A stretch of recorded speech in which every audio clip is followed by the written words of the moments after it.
Hello students, तो welcome to second lecture of electrostatics. ये भी lecture as the name suggest basics का lecture है। पिछला लेक्चर भी हमारा बेसिक्स का ही लेक्चर था, जिसमें हम लोगों ने कॉन्सेप्ट ऑफ चार्ज और कॉन्सेप्ट ऑफ क्या पढ़ा था, हम लोगों ने कूलम्स लॉ पढ़ा था। अब इस लेक्चर में हम लोग बात करेंगे, शुरू करेंगे कॉन्सेप्ट ऑफ इलेक्ट्रिक फील्ड से। ओके, अब तुमको यह पता होना चाहिए कि हर चार्ज उसके आजू बाजू एक इमेजिनरी एरिया क्रिएट करता है। क्या क्रिएट करता है? Imaginary area. इस एरिया में अगर कोई दूसरा चार्ज हम लोग लाएंगे तो वो जो दूसरा चार्ज है उस पे ये चार्ज क्या लगाएगा? फोर्स। तो ये जो इमेजिनरी एरिया है, क्या हम लोग ये कह सकते हैं कि इस इमेजिनरी एरिया में इस चार्ज का इंफ्लुएंस है ना, इस चार्ज का वर्चस्व है ना, हम लोग ऐसा कह सकते हैं। तो इस एरिया को हम लोगों ने नाम दिया इस चार्ज का इलेक्ट्रिक फील्ड, है ना। तो इलेक्ट्रिक फील्ड के सिंपल भाषा में डेफिनेशन क्या है? ये वो रीजन है चार्ज के आजू बाजू का जिसमें उसका इफेक्ट हमको समझने मिलता है, या फिर ये वो रीजन है चार्ज के आजू बाजू का जिसमें अगर कोई दूसरा चार्ज लाया जाए तो उस दूसरे चार्ज पे क्या लगता है? फोर्स लगता है। तो अपने भाषा में, मन के भाषा में ये डेफिनेशन तुम लिख लो, the region around charge in which other charges experiences force, है ना। कितनी सिंपल डेफिनेशन थी। क्या डेफिनेशन थी? मैं तो सजेस्ट करूंगा सुनते से ही पॉज करके लिख लो। क्या डेफिनेशन थी? The region around charge in which another charge या अनदर चार्जेस एक्सपीरियंस फोर्स, है ना। बाकी ये चार्जेस क्या एक्सपीरियंस करते हैं? फोर्स। उस रीजन को हम लोग क्या कहते हैं? Electric field. अब इलेक्ट्रिक फील्ड है तो हर जगह तो उतने स्ट्रेंथ की नहीं रहेंगी ना। तुम चार्ज के पास में रहोगे तो तुमको उसका बहुत सारा फोर्स एक्सपीरियंस करने मिलेगा। जैसे जैसे तुम दूर जाओगे वैसे वैसे उसका फोर्स भी क्या होते जाएगा? कम होते जाएगा, है कि नहीं। उसका जो इफेक्ट है वो कम होते जाएगा। तो इस इलेक्ट्रिक फील्ड में किस जगह पे कितनी स्ट्रेंथ है, इस इलेक्ट्रिक फील्ड में किस जगह पे तुमको कितना इफेक्ट समझने मिलता है, उसको समझने के लिए हम लोग दो क्वांटिटीज डिफाइन करते हैं इलेक्ट्रिक फील्ड को समझने के लिए। पहली क्वांटिटी है इलेक्ट्रिक इंटेंसिटी। पहली क्वांटिटी कौन सी है? Electric intensity. और दूसरी क्वांटिटी है इलेक्ट्रिक पोटेंशियल, है ना। ये दोनों क्वांटिटी का काम है इलेक्ट्रिक फील्ड के स्ट्रेंथ के बारे में समझाना। ओके, अब इलेक्ट्रिक इंटेंसिटी हम लोग यहां पे पढ़ेंगे। इलेक्ट्रिक पोटेंशियल ये क्लास 12th का कंसेप्ट है। क्लास 12th में तो ये टॉपिक है, तो अपन इसके ऊपर स्पेशल वीडियो लेक्चर बनाएंगे। तो इस लेक्चर में मैं तुमको सिर्फ इलेक्ट्रिक इंटेंसिटी के बारे में बताऊंगा, ठीक है। Clear with this? तो चलो हेडिंग दे दो, इलेक्ट्रिक इंटेंसिटी, है ना। हेडिंग क्या है हमारा? इलेक्ट्रिक इंटेंसिटी, है ना। Sorry, electric intensity vector E. अब इसकी डेफिनेशन लिखना चालू करो मेरे साथ में, है ना। What is electric intensity? Electric intensity is defined as force acting per unit charge, per unit positive charge inside an electric field, है ना। समझ में? जैसे कि सपोज एक क्यू चार्ज है, हमारा एम है आर दूरी पे, पी पॉइंट पे हमको इलेक्ट्रिक इंटेंसिटी निकालना है। हमारा एम क्या है?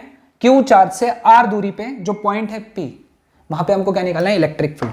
तो वहां पे एक काम करो, एक चार्ज कंसीडर कर लो क्यू नॉट, ठीक है।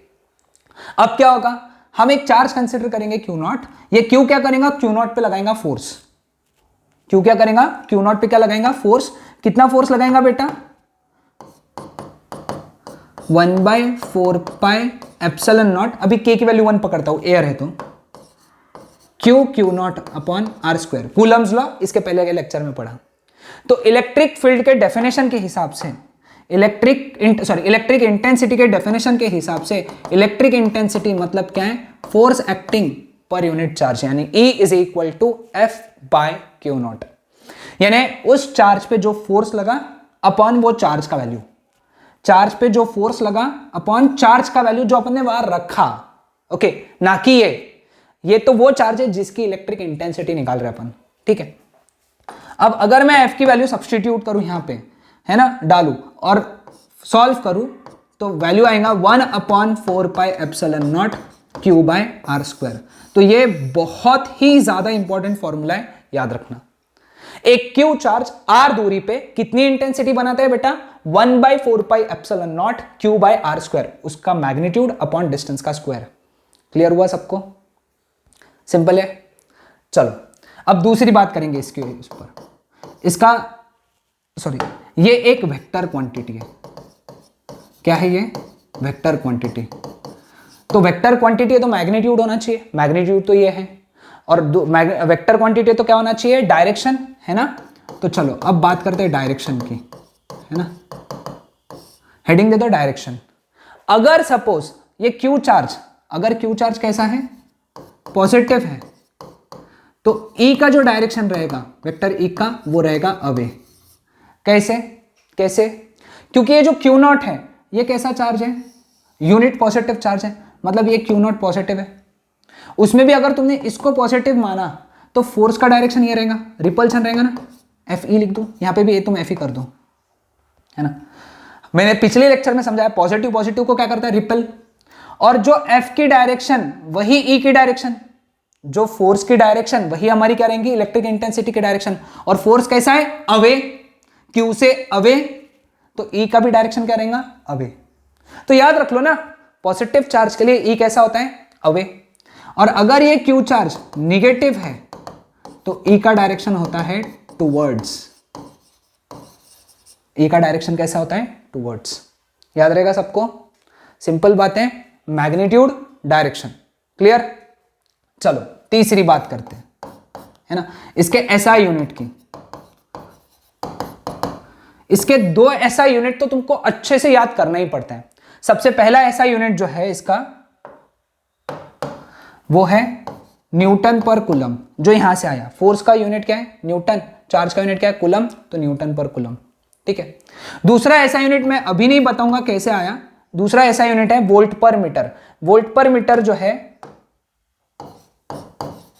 वोल्ट पर मीटर, हम लोग जब वोल्ट या यूनिट पढ़ेंगे, पोटेंशियल जब कंसेप्ट पढ़ेंगे तब मैं तुमको समझाऊंगा। अभी सिर्फ याद रख लो, इट इज वोल्ट पर मीटर, ठीक है। होमवर्क है तुम्हारे लिए इसका डायमेंशन, है ना। डायमेंशन बहुत इंपॉर्टेंट है बेटा, डायमेंशन इसका निकाल के रखना। नहीं है तो कमेंट करना, समझा दूंगा। मतलब कोशिश करो कि तुमको आ जाए, है ना।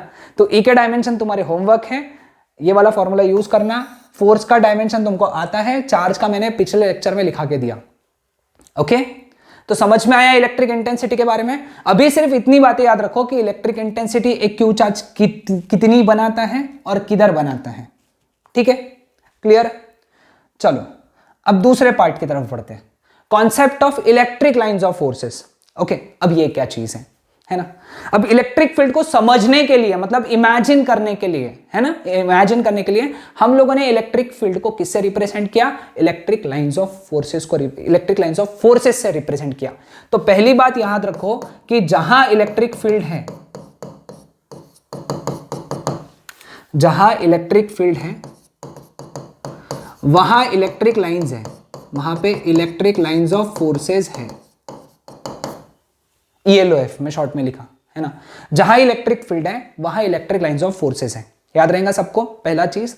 चलो अब पहले इसको डिफाइन करते हैं अपन, है ना, इसकी डेफिनेशन पढ़ते हैं। क्या है electric lines of forces? Electric lines of forces that is path along which unit positive charge moves inside an electric field। वो रास्ते पे जहां पे पॉजिटिव चार्ज मूव करता है, उस रास्ते को, उस पाथ को हम लोग क्या कहते हैं? इलेक्ट्रिक लाइन ऑफ फोर्स, है ना। एक इलेक्ट्रिक लाइन ऑफ फोर्स। कौन सा चार्ज लेकिन बेटा? यूनिट पॉजिटिव चार्ज, ठीक है। देखो अब यहां पे, अब इसको थोड़ा विजुअलाइज करा देता हूं, है ना। यहां पे सपोज पॉजिटिव चार्ज है और यहां पे सपोज नेगेटिव चार्ज है, ठीक है। अब यहां पे अगर मैं यूनिट पॉजिटिव चार्ज रखता हूं Q0 प्लस Q0, तो क्या होगा, ये Q नॉट पे ये पॉजिटिव क्या करेगा, पॉजिटिव पॉजिटिव को रिपेल करेगा, निगेटिव पॉजिटिव को क्या करेगा, अट्रैक्ट। तो ये जो चार्ज है ये ऐसा मूव करेगा, ठीक है, कैसा मूव करेगा, ऐसा। तो ये जो रास्ता है, ये जो रास्ता है, इस रास्ते को, इस पाथ को हम लोग क्या कहते हैं, इलेक्ट्रिक लाइंस ऑफ फोर्सेस, ठीक है। अब चलो ये तो हो गई इसकी डेफिनेशन। अब बात करते हैं इसके प्रॉपर्टीज की। प्रॉपर्टीज जो मैं लिखा के दे रहा हूं उतनी इंपॉर्टेंट है, याद रखना, लिख के रख लो, है ना, साथ ही साथ लिखो, मेरे हिसाब से मेरे साथ में लिखो, ठीक है। चलो हेडिंग दे दो प्रॉपर्टीज। सबसे पहली प्रॉपर्टी, ये लाइन देखो कहां से शुरू हुई, पॉजिटिव से, और कहां पे खत्म हुई, नेगेटिव पे। तो लिखो starts from positive charge and, है ना, and ends at negative charge, है ना। ये हमेशा शुरू कहां से होंगी, पॉजिटिव चार्ज से, और खत्म कहां होंगी, नेगेटिव चार्ज पे। पहला पॉइंट समझा। दूसरा, ठीक है, ये कभी भी इंटरसेक्ट नहीं करती, नेवर इंटरसेक्ट।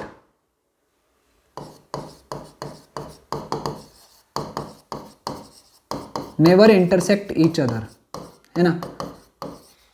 ये क्या है, कभी भी एक दूसरे से इंटरसेक्ट नहीं करेगी, है ना। यानी एक लाइन ऐसी है और एक लाइन ऐसी है, ये तुमको कभी भी नहीं देखने मिलेगा, है ना, ये इंटरसेक्ट नहीं करेगी। तीसरा, अगर ये पैरेलल है ना, अगर ये पैरेलल है, इसका मतलब वहां पे यूनिफॉर्म इलेक्ट्रिक फील्ड है। क्या है, यूनिफॉर्म इलेक्ट्रिक फील्ड, यानी हर जगह इलेक्ट्रिक फील्ड की वैल्यू सेम है। और अगर ये पैरेलल नहीं है, नॉट पैरेलल, तो वहां पे क्या है, नॉन यूनिफॉर्म इलेक्ट्रिक फील्ड, है ना। ये समझाता हूं, देखो, यानी सपोज ये ऐसा, देखो इंटरसेक्ट नहीं करना है, मैंने इंटरसेक्टिंग नहीं बताया, बस पैरेलल नहीं है बताया। तो नॉन यूनिफॉर्म है, यानी कहीं पे ज्यादा कहीं पे कम, यानी यहां पे तुम्हारे पास में स्ट्रॉन्ग इलेक्ट्रिक फील्ड है, यहां पे तुम्हारे पास में वीक इलेक्ट्रिक फील्ड है, जहां पे दूर दूर है। तो इसी से एक नई प्रॉपर्टी बन जाती है, इसी की प्रॉपर्टी लिखेंगे, है ना।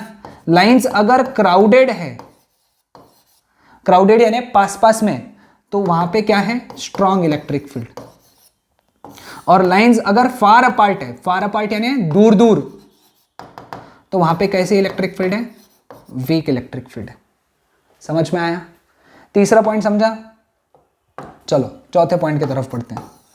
अगर लाइंस कर्व्ड हैं, लाइंस कैसी है, कर्व्ड, तो direction is given by tangent, direction is given by tangent, है ना। ये पॉइंट को मैं समझाता हूं। यहां पे देखो, सपोज इलेक्ट्रिक लाइंस ऐसी है, कर्व रह सकती, बस इंटरसेक्टिंग नहीं करना है ना। तो अगर तुमको डायरेक्शन निकालना है ना, तो मैंने बोला कि इसका डायरेक्शन बताओ, तो तुमने मुझे क्या पूछना, सर कौन से पॉइंट पे बताना है, तो मैं बोलूंगा ये पॉइंट पे, तो मैं बोलूंगा तुम क्या करोगे, वहां पे टेंजेंट बना दोगे। मैंने बोला ये पॉइंट पे, तो तुम बोलोगे ऐसा यहाँ पे टेंजेंट बना देंगे। मैंने बोला ये पॉइंट पे, तो तुम यहाँ पे क्या बना दोगे, टेंजेंट, है ना। तो कोई फिक्स डायरेक्शन नहीं होती है जब लाइंस कैसे होती है, कर्व्ड होती है। समझ में आया सबको, हाँ। नेक्स्ट कुछ पॉइंट्स इसमें सीईटी के लिए भी इंपॉर्टेंट है, हाँ। ये कभी भी नेवर फॉर्म, यानी ये क्लॉज है ना, चलो लिख देता हूं पूरा, नेवर फॉर्म क्लोज्ड लूप, है ना। ये कभी भी क्लोज्ड लूप नहीं बनाएंगे। क्लोज्ड लूप यानी जहां से शुरू होके वहां पे खत्म नहीं होंगे, है ना। चलो ये इमेजिन कराता हूं, ध्यान दो सब लोग, है ना, ध्यान दो। सपोज ये पॉजिटिव चार्ज है, ये नेगेटिव चार्ज है ना। हमेशा लाइंस कहां से निकलती है बेटा, पॉजिटिव चार्ज से। यानी देखो लाइंस ऐसे निकल के ऐसी जाएंगी, ये लाइंस ऐसी निकल के ऐसी जाएंगी, ये लाइंस ऐसी निकल के ऐसी जाएगी, ये लाइंस ऐसी निकल जाएगी, है ना। यहाँ पे इंटरसेक्ट ऐसे इस पे आके खत्म होंगी, ठीक है। तुम ये डायग्राम से समझ सकते हो, है ना। यानी पॉजिटिव चार्ज से हमेशा लाइंस निकल रही है और खत्म कहां हो रही है, टर्मिनेट कहां हो रही है, नेगेटिव चार्ज पे। ये लाइन ऐसी जाके वापस घूम के आएंगी क्या, नहीं। अगर ये घूमती थी तो अपन क्या बोलते थे, क्लोज लूप, है ना। मैग्नेटिक फील्ड्स नाम के चैप्टर में पढ़ेंगे, मैग्नेटिक लाइंस क्लोज लूप बनाती है, लेकिन ये लाइंस कभी भी क्लोज लूप बनाती क्या, नहीं, क्योंकि इलेक्ट्रिक लाइंस पॉजिटिव से चालू होके नेगेटिव पे खत्म हो जाती, so they never form close loop. याद रखना ये इंपॉर्टेंट प्रॉपर्टी, ओके, समझ में आई। तो इतनी प्रॉपर्टी याद रखो, और भी कई सारी प्रॉपर्टी है, लेकिन उतना हमको हमारे स्टेट बोर्ड के काम का नहीं है, मतलब क्लास 12 के इलेक्ट्रोस्टैटिक्स के काम का नहीं है, ओके। बाकी जो काम करेगा सीईटी में, तो मैं जब सीईटी के लेक्चर्स लूंगा तब पढ़ाऊंगा, ओके। तो इतनी बातें सबने लिख ली। तो अब नेक्स्ट लेक्चर में, लास्ट लेक्चर रहेगा बेसिक्स का, जो अगला लेक्चर है, वो लेक्चर में हम लोग बात करेंगे गॉस लॉ की, ओके, गॉस लॉ और उसको कैसे यूज करना है, इलेक्ट्रिक फ्लक्स और गॉस लॉ, ये दोनों हम लोग पढ़ेंगे अगले बेसिक्स के लास्ट लेक्चर में, ओके।